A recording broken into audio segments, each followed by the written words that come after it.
Very good morning in Jai Hind class 11th.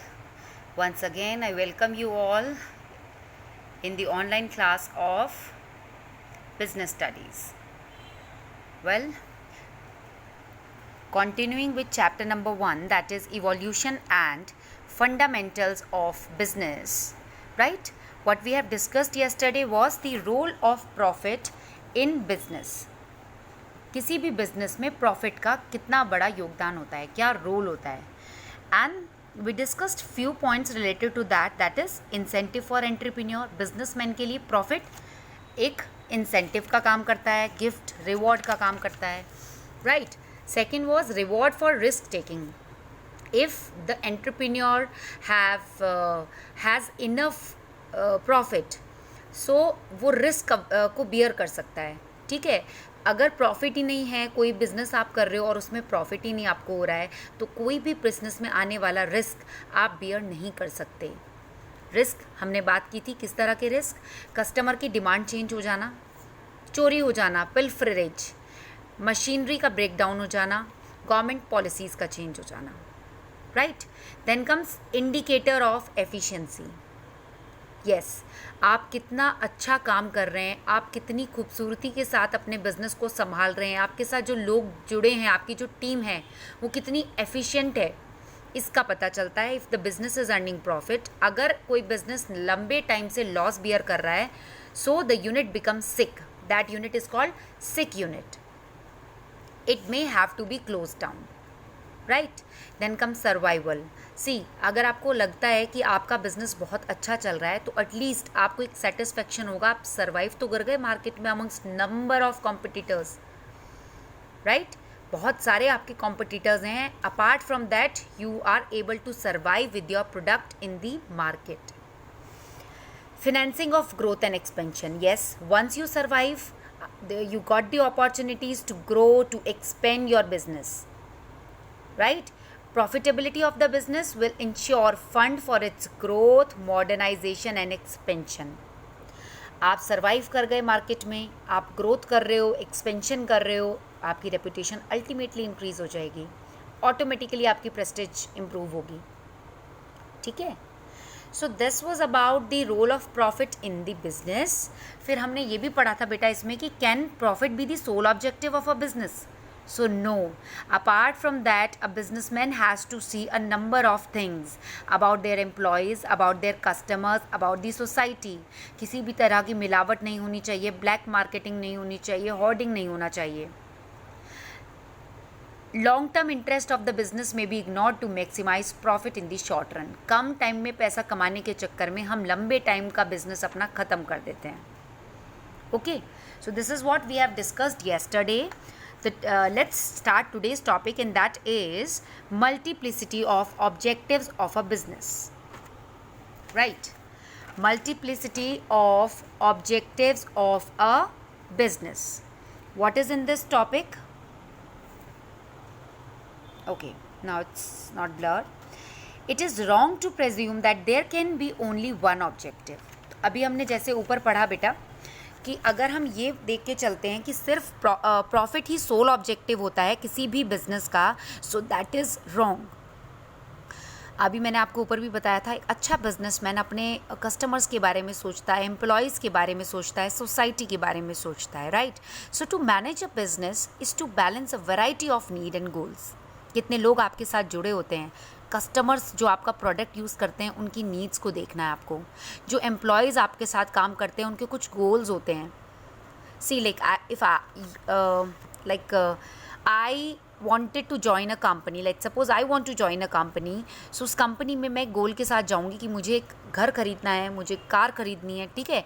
I do have some goals, and with those goals I joined that particular company with my capability, with my skills. ठीक है. Customer को they need something, they need good quality of product at a reasonable price. So to manage a business is to balance a variety of need and goals. Need and goals का meaning मैंने आपको समझा दिया यहाँ पर.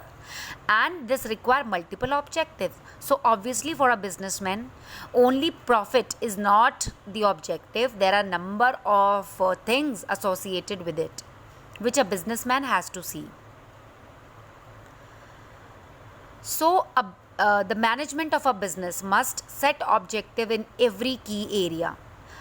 जो business होता है, बिजनेसमैन जो होता है या उसके साथ जुड़े हुए जो लोग होते हैं, जो मैनेजमेंट होता है, चीज़ों को मैनेज करते हैं, वो ऐसा ऑब्जेक्टिव सेट करें जो हर एरिया को इन्फ्लुएंस करे for the survival and prosperity of business. And Peter F Drucker suggested 8 की एरियाज जहाँ पर हम अपना ऑब्जेक्टिव सेट करते हैं. They are discussed below.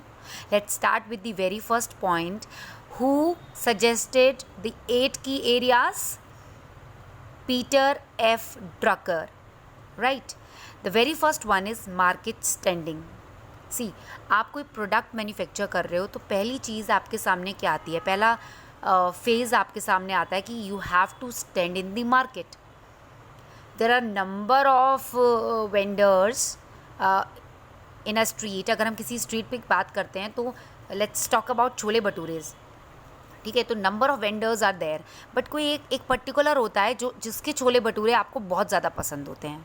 ठीक है, ऐसा एग्जाम्पल लेना पड़ेगा तो आप सबको थोड़ा इंटरेस्ट आएगा. ओके. हो सकता है कि बच्चों ने किसी ने खाना नहीं खाया है तो उनको भूख लग गई हो मैम की बात सुन के. Well, jokes are apart. अब इतने नंबर ऑफ़ वेंडर्स में से कोई एक वेंडर आपको पसंद आता है जिसके छोले भटूरे में अलग टेस्ट होता है. So that means he is able to stand in the market amongst number of competitors. तो मार्केट में पहला खड़ा होना ही बहुत बड़ी बात होती है. Right. So if we are talking about market standing, it refers to market position of a business in relation to its competitors. As I have just told you, right? As I have just told you about this कि there are number of vendors in front of you, but आपको किसी एक vendor का सामान पसंद आता है amongst number of vendors. ठीक है, number of competitors. So सबसे पहली आपका ऑब्जेक्टिव होता है market standing. That means market share या position of liberty against that of Bata. बाटा को बहुत सारे लोग प्रेफर करते हैं, बहुत सारे लोग लिबर्टी को प्रेफर करते हैं. रेट्स दोनों के ऑलमोस्ट सेम होते हैं. कंफर्टेबलनेस ऑलमोस्ट दोनों के प्रोडक्ट में सेम होती है. Right. A dynamic enterprise must aim at increasing its market standing by offering. Dynamic मतलब चेंजेबल, जो चीज़ों को देखकर चेंज हो जाए. एक ऐसा बिजनेस, उसका ये एम, ये ऑब्जेक्टिव होना चाहिए मार्केट में कैसे खड़ा होना है. और वो कैसे हो सकता है? By offering better product at competitive price and winning permanent customer.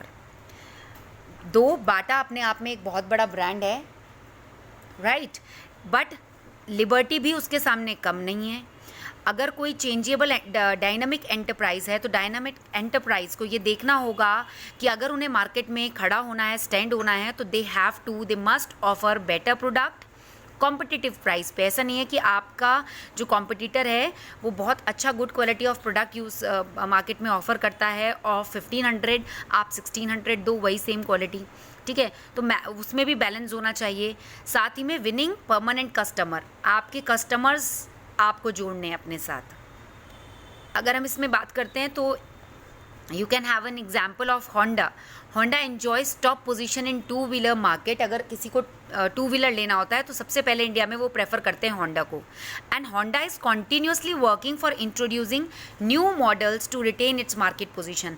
अब उसे अपनी मार्केट पोजीशन बनाए रखनी है, अपने परमानेंट कस्टमर्स को तोड़ना नहीं है. जो लोग सिर्फ होंडा प्रेफर करते हैं तो उसे न्यू मॉडल्स लॉन्च करते रहना चाहिए, करते हैं होंडा वाले. Right. Hope the point is clear. That means अपने कस्टमर्स को जोड़ना, अपने परमानेंट कस्टमर्स बनाना, साथ ही में अपने कॉम्पिटिटर्स को देखते हुए प्राइजेज ऐसे रखना और बेटर प्रोडक्ट्स अवेल कराना. कॉम्पिटिटर्स कब बनते हैं? जब आप कॉन्टीन्यूसली अच्छी चीज़ें, इनोवेटिव चीज़ें कस्टमर्स के सामने लाओगे तो कस्टमर दूसरा ऑप्शन ढूंढेगा ही नहीं. Okay, now comes the second point and that is innovation. Just I have told you, जैसे होंडा करता है, अपने न्यू मॉडल्स लॉन्च करते रहते हैं. It means introduction of new product और new uses of existing product. एक ही चीज़ से तो कोई भी बोर हो जाता है. नए नए इस्तेमाल एग्जिस्टिंग प्रोडक्ट्स के होने और न्यू प्रोडक्ट्स का इंट्रोडक्शन होना. मेथड ऑफ प्रोडक्शन चेंज करना, that is very important for any organisation. Innovation are essential for a business enterprise to grow in the competitive world. बेटा इनोवेशन अगर आप नहीं करोगे अपने बिजनेस में तो आप कॉम्पिटिटिव वर्ल्ड के साथ कभी भी डील अप नहीं कर सकते हो, कॉप अप नहीं कर सकते हो। लेट्स सपोज आज आप फ्रिज बना रहे हो, कोई एसीज़ आपने अपना ब्रांड निकाला एसी का, मार्केट में कम से कम 10 तरह के एसीज़ हैं, ठीक है। आपको इन सब के साथ कॉम्पिटिटिवनेस में हो, आप लाइन में हो, ठीक है। सो अगर आप अपने एसी में, अपने ब्रांड में नए मॉडल्स लॉन्च नहीं करोगे, न्यू मॉडल्स लॉन्च नहीं करोगे, कुछ इनोवेटिव एग्जिस्टिंग प्रोडक्ट में नहीं करोगे, ठीक है, तो आपके ब्रांड को कोई प्रेफर नहीं करेगा। You need to be creative. An enterprise should aim at, किस चीज़ पर ध्यान देना चाहिए? इनोवेशंस करते रहना चाहिए, प्रोडक्ट में भी और सर्विसेज में भी। देखो दोनों चीज़ में डिफरेंस है, प्रोडक्ट एंड सर्विस, ठीक है। प्रोडक्ट में भी इनोवेशन होनी चाहिए, जैसे just I have told you कि आपको अपने एग्जिस्टिंग प्रोडक्ट में इनोवेशंस करने चाहिए, न्यू मॉडल्स लॉन्च करने चाहिए, ठीक है। उसके साथ साथ if we are talking about services, तो आप कस्टमर को बेटर सर्विसेज प्रोवाइड करो। ऐसा होता है ना, कई बार हम कहते हैं यार उस ब्रांड के तो कस्टमर आते ही नहीं, कस्टमर केयर है नंबर ही नहीं है, उस ब्रांड की सर्विस के लिए तो कोई आता ही नहीं है, ठीक है। इस ब्रांड की सर्विस नियर बाय आपको कहीं भी मिल जाएगी, ये चीज़ें होती है ना, तो सर्विस पे भी ध्यान देना is most important. Okay, second point is innovations in the method of production. जो प्रोडक्शन का मेथड है आपके एग्जिस्टिंग प्रोडक्ट के साथ, उसमें इनोवेशंस होना बहुत ज़रूरी है। फॉर एग्जांपल एलजी ने इंट्रोड्यूस किया डोर कूलिंग टेक्नोलॉजी रेफ्रिजरेटर्स में, ये एक नया इन्वेंशन था इनका, डोर कूलिंग टेक्नोलॉजी। आईबीएम ने सबसे पहले इंट्रोड्यूस किया ATM machine. If we are talking about HSB, तो ये सबसे पहला बैंक था जिसने अडॉप्ट किया था एटीएम टेक्नोलॉजी को for the withdrawal and deposit of cash by customer. तो कस्टमर इनके पास ज़्यादा अट्रैक्ट हुए जो उनके कस्टमर्स थे, क्योंकि उनके लिए कन्वीनियंस हो गया to withdraw and deposit cash through ATMs. This was the first bank, HSBC, and what IBM introduced? The ATM machine. So these kind of innovations are most important for any kind of business, any kind of businessman, any kind of enterprise. Okay, ये हमारा objective होना चाहिए innovations को लेकर। Next is productivity. Productivity क्या होता है बेटा? It is the ratio of output and input in the production process. आप क्या इनपुट दे रहे हो, क्या आपको आउटपुट मिल रहा है। प्रोडक्शन जो भी आप कर रहे हो, आप चाहे एसी मैन्युफैक्चर कर रहे हो, एसी बना रहे हो, आप क्या उसके बदले में आप क्या इनपुट डाल रहे हो और आपको क्या उसका आउटपुट मिल रहा है प्रोडक्शन में, ठीक है। It is often used as measure of efficiency of enterprise. किसी भी एंटरप्राइज की एफिशिएंसी को आप उसके प्रोडक्शन से पता लगा सकते हो।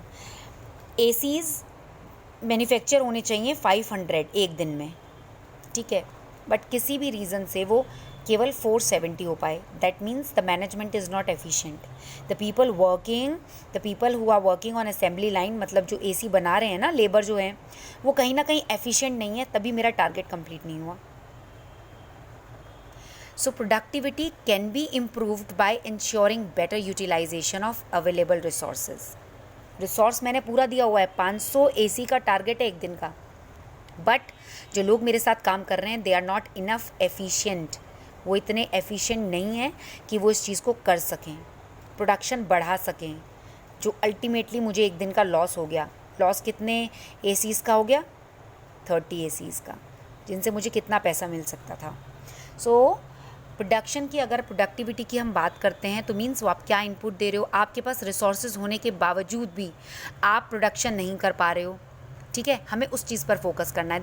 This would lead to lower cost of production per unit. Ultimately मुझे 30 एसीज़ का लॉस हो गया ना, right. So another objective is productivity. We should not ignore productivity, means what input we are giving and what output we are expecting from the individual who are working with us. Available resources के साथ target को complete करना is the most important thing, right? Next is physical and financial resources. Physical में capital आ जाता है। वो physical resources हमारे क्या हो सकते हैं, जैसे कैपिटल मैंने बताया था ना, fixed assets kind of machinery आपकी, ठीक है, बिल्डिंग, मटीरियल फिक्स्ड होता है, ये फिजिकल रिसोर्सेज कहलाते हैं हमारे। These are physical resources, right. So financial में तो पैसा आ गया। फाइनेंशियल रिसोर्सेज की अगर हम बात करते हैं, फाइनेंशियल रिसोर्सेज की, तो मीन्स मनी। तो come to the point, financial and physical resources. Business enterprise को बहुत सारी चीज़ों की ज़रूरत होती है, बहुत सारे रिसोर्सेज की ज़रूरत होती है जब वो कोई गुड्स प्रोड्यूस करते हैं और सर्विसेज देते हैं कस्टमर्स को। लाइक हम एसी की बात कर रहे हैं, तो एसी को असेंबल करने के लिए बहुत number of things is being required by the entrepreneur, ठीक है। उसकी सर्विसेज मार्केट तक जाएगा तो सर्विस प्रोवाइड करने के लिए भी लोगों की ज़रूरत पड़ेगी। सो दीज रिसोर्सेज में बी फिजिकल। जैसे अगर आपको एसी बनाना है, आपको उसका प्लांट बनाना होगा। प्लांट मतलब जहाँ पर काम होता है, जहाँ असेंबली होगी, जहाँ चेन बनती है उसकी, एसीज मैन्युफैक्चर किए जाते हैं, ठीक है। उससे बनाने की मशीन लानी होगी। एक बिल्डिंग चाहिए आपको, सारा मटेरियल चाहिए आपको, right. And next is financial resources, मतलब कैपिटल, वो पैसा जो आप उन फिजिकल रिसोर्सेज को प्रोक्योर संभाल कर रख सके। जैसे आपकी मतलब all of a sudden machinery ख़राब हो गई तो आपके पास इतना पैसा होना चाहिए, आप उसे ठीक करा सको। बिल्डिंग आपको एक्सपेंशन करना है, बिल्डिंग ले सको। मटेरियल एक साथ बहुत सारा सामान मंगाना है, उसके लिए आपके पास इनफ मनी हो। एंड मीट अदर एक्सपेंसेस, जैसे आपको सैलरी देनी है, इलेक्ट्रिसिटी बिल देना है, वाटर बिल देना है, for the production and distribution of good and services, right? So business must aim at procuring these resources at economical rate and using them efficiently. एक अच्छे बिजनेसमैन का काम होता है वो इन सब रिसोर्सेज को, कौन से रिसोर्सेज, फिजिकल और फिनेंशियल रिसोर्सेज को यूटिलाइज करे अच्छे से इकोनॉमिकल रेट्स पर और उन्हें एफिशिएंटली यूज़ करे। अब हम इसे थोड़ा अच्छे से समझते हैं। देखो, किसी भी बिजनेसमैन को अगर कोई भी सेटअप लाइक एसीज बनाना है तो वो मशीन चाहिए, उन्हें बिल्डिंग चाहिए, उन्हें रॉ मटेरियल चाहिए, ठीक है। साथ ही में इन सब की मेंटेनेंस के लिए उनके पास पैसा होना चाहिए, राइट। इतना पैसा होना चाहिए जो सैलरी भी दे सकें जो लोग इन्हें बनाते हैं, और सैलरी के साथ साथ इलेक्ट्रिसिटी बिल, वाटर बिल, जो भी खर्चे होते हैं production and distribution of good and services में, जो लोग ट्रांसपोर्ट करते हैं उन लोगों को पैसा देना, ठीक है। कस्टमर केयर पे जो एग्जीक्यूटिव्स बैठते हैं उन लोगों को पैसा देना, राइट। तो एक बिजनेसमैन को ये चीज़ें भी इग्नोर नहीं करनी है। फिजिकल और फाइनेंशियल रिसोर्सेज जहाँ से उन्हें वो प्रोक्योर करते हैं, रखते हैं, वो इकोनॉमिकल रेट पर रखने चाहिए, इकोनॉमिकल रेट पर होने चाहिए, ठीक है। एंड यूजिंग देम एफिशिएंटली, और उन्हें ढंग से इस्तेमाल करना चाहिए। एफिशिएंटली वर्ड अभी हमने पढ़ा था ना ऊपर, लेकिन स्टाफ एफिशिएंट नहीं है तो वो अच्छा काम नहीं कर पाने की वजह से हमारा टारगेट पूरा नहीं हो रहा। तो यहाँ पर देखना है हमें पैसे को भी एफिशिएंटली इस्तेमाल करना है, फिजिकल भी और फाइनेंशियल रिसोर्सेज को भी एफिशिएंटली और इकोनॉमिक रेट पर यूज़ करना है। हम इसे इग्नोर नहीं कर सकते। Next point is earning profit. अब आ गई वही बात, एक ऑब्जेक्टिव हमारा ये भी है, प्रॉफिट अर्न करना चाहिए, क्योंकि हर बिज़नेस कुछ ना कुछ पैसा लगा के रखता है। हर बिज़नेस में see let's suppose I wanted to start a business of manufacturing AC. I have 1 crore rupees. 1 crore में तो एसी का सेटअप नहीं हो सकता। अगर मुझे एक दिन में 500 बनाने हैं तो मैं अप्रोच करूँगी उन लोगों को जो लोग मेरे बिज़नेस में पैसा लगाएंगे, इन रिटर्न मैं उन्हें प्रॉफिट दूंगी। तो इन लोगों को बोलते हैं इन्वेस्टर्स। क्या बोलते हैं इन लोगों को? इन्वेस्टर्स, जो पैसा लगाते हैं। अब जो लोग हमारे बिज़नेस में पैसा लगाते हैं, हमें प्रॉफिट होना बहुत ज़रूरी है, क्योंकि हमें इन लोगों को भी तो प्रॉफिट देना है। A profitable business is considered an efficient enterprise that has capacity to reward its investors, अपने इन्वेस्टर्स को भी रिवॉर्ड कर सकें, and carry out its social obligation, अपनी सोसाइटी के प्रति अपनी जिम्मेदारियों को निभा सकें। जिन लोगों ने हमारे साथ पैसा लगाया है उन लोगों को हम इन्वेस्टर कहते हैं। वो भी पैसा इसलिए लगाते हैं क्योंकि उन्हें पता है कि हमें प्रॉफिट होगा तो उसके बदले में उनको कुछ रिटर्न मिलेगा। तो ये हमारी रिस्पॉन्सिबिलिटी होती है कि हमें अपने इन्वेस्टर को, जिन्होंने हमारी हेल्प की है, हमें उन्हें नहीं भूलना चाहिए, राइट। उन्हें भी देखकर काम करना चाहिए। नेक्स्ट इज़, आप ये सब क्यों पढ़ रहे हो? क्योंकि सिर्फ प्रॉफिट कमाना ही हमारा ऑब्जेक्टिव नहीं है। Apart from earning profit, these are the things, objectives which we must not ignore. Next is managerial performance. Managerial performance आपके स्कूल में प्रिंसिपल सर हैं, वाइस प्रिंसिपल मैम हैं, कोऑर्डिनेटर्स हैं, एचओडीज़ हैं, टीचर्स हैं, ये सब पूरा का पूरा मैनेजमेंट कहलाता है एक साथ में। सभी लोग, कोई भी इंसान alone and individual can not do anything. सब लोग मिलकर काम करते हैं तब काम होता है। This is management. So it is a team of managers, that is called management, जो आपके लिए प्लान करते हैं चीज़ों को, आपके लिए ऑर्गेनाइज करते हैं चीज़ें, डायरेक्ट मतलब आपको दिशा दिखाते हैं क्या सही है क्या गलत है, देखते हैं, चेक करते हैं सब कुछ सही हो रहा है या नहीं हो रहा, और मिलकर काम करते हैं बिजनेस को बढ़ाने के लिए। मैनेजमेंट जो होता है वो टारगेट सेट करता है कि किस तरह प्रोडक्शन करना है, किस तरह मार्केटिंग करना है, किस तरह फिनेंस करना है, किस तरह पर्सनल एचआर देखना है। आप इस चीज़ को समझो दोबारा। The management must set target in the areas. किसी भी कंपनी में प्रोडक्शन होता है वो सब देखना होता है, उस जो प्रोडक्शन किया है उसकी मार्केटिंग, उसका अकाउंट संभालना, लोगों को रखना, पर्सनल मतलब लोगों को अपॉइंट करना, रिक्रूट करना। Further it must aim at continuous development of all managers. तो ये जो जितने लोग एसोसिएटेड हैं, principal, vice principal, coordinator, HODs, teachers, इन सब के बारे में भी सोचना एक अच्छे एंटरप्रेन्योर का काम है, राइट? क्योंकि यही सब लोग प्लान करते हैं, ऑर्गेनाइज करते हैं चीज़ों को। आपके स्कूल में एक छोटा सा एनुअल फंक्शन भी होता है तो सब मिलकर काम करते हैं, इंक्लूडिंग स्टूडेंट्स, राइट? सब प्लानिंग करते हैं, ऑर्गेनाइजिंग करते हैं, डायरेक्ट करते हैं, देखते हैं सब ठीक हो रहा है नहीं हो रहा, सुपरवाइज़ करते हैं, कंट्रोल करते हैं, है ना? तो ये जो मैनेजमेंट है इसका ध्यान रखना भी एंटरप्रेन्योर की रिस्पॉन्सिबिलिटी है। Then comes workers attitude and performance. जो लोग वर्कर जो काम करते हैं, लेबर जो होती है हमारी, business enterprise must be concern with the human side of its operation. अगर मेरे पास अच्छी वर्कर नहीं है तो कभी भी मैं अच्छा एसी, अच्छे ब्रांड अपना नाम नहीं कर सकती हूँ, अच्छे एसीज नहीं असेंबल कर सकती हूँ। अगर ऑर्गेनाइजेशन में प्रोडक्टिविटी को अच्छा करना है तो हमें एटीट्यूड ऑफ ह्यूमन रिसोर्स को मोल्ड करना होगा। जो human resource, we people, the labour, जो लोग काम करती है, वर्कफोर्स मतलब लोग जो काम करते हैं, आपका एसीज बना रहे हैं, आपका कुछ भी प्रोडक्शन कर रहे हैं, उन्हें पॉजिटिव एटीट्यूड के साथ देखना है, because positive attitude will be better motivated and its morale will also be higher. अगर आप वर्कर्स को इग्नोर करोगे, लेट्स सपोज 470 एक दिन बनाए इनएफिशिएंसी के कारण और आप उन्हें सबको निकाल दो कि 10 के 10 को मैं आपको निकाल देता हूँ, आप दूसरी लेबर लाओगे, वो इतनी एफिशिएंट नहीं होगी, उन्हें काम सिखाओगे, आप उनकी प्रॉब्लम समझो, उन्हें मोटिवेट करो, गाइड करो, सुपरवाइज़ करो, ठीक है? आप वर्कर्स को इग्नोर नहीं कर सकते, उनके पर्सनल प्रॉब्लम्स पूछो, क्योंकि the people who are working with you, घर में भी तो आपकी मम्मा आपकी मेड को पूछती हैं ना कि क्या प्रॉब्लम है, आप ठीक से काम नहीं कर रहे हो, कोई तबीयत ख़राब है। इसी तरह बिजनेसमैन को भी वर्कर्स के बारे में सोचना चाहिए, उनका मॉरल हाई करना चाहिए। पॉजिटिव एटीट्यूड के साथ जब आपके साथ वर्कर काम करेंगी तो आपकी प्रोडक्टिविटी हायर होगी। लास्ट पॉइंट है सोशल रिस्पॉन्सिबिलिटी। बेटा मैंने आपको पहले ही बताया था, कोई भी बिजनेस सोसाइटी से रिसोर्सेज लेता है तो सोसाइटी के प्रति उनकी रिस्पॉन्सिबिलिटी होती है। सोसाइटी कुछ एक्सपेक्ट करती है। क्या एक्सपेक्ट करती है? जो प्रोडक्ट वो बना रहे हैं रीजनेबल रेट पर अच्छी क्वालिटी में हमें दें। It can set goals in the areas of environmental protection. हमें एनवायरनमेंट को प्रोटेक्ट रखना है, हमारे आसपास की कम्युनिटी को देखना है। जैसे आपको बताया था ना, कैंसर का फ्री में ट्रीटमेंट देते हैं कुछ कंपनीज़। एम्प्लॉयमेंट जनरेट करना है, लोगों के लिए एम्प्लॉयमेंट लाना है, ये जिम्मेदारी हो जाती है एक बिजनेसमैन की, because ultimately they are using resources of society.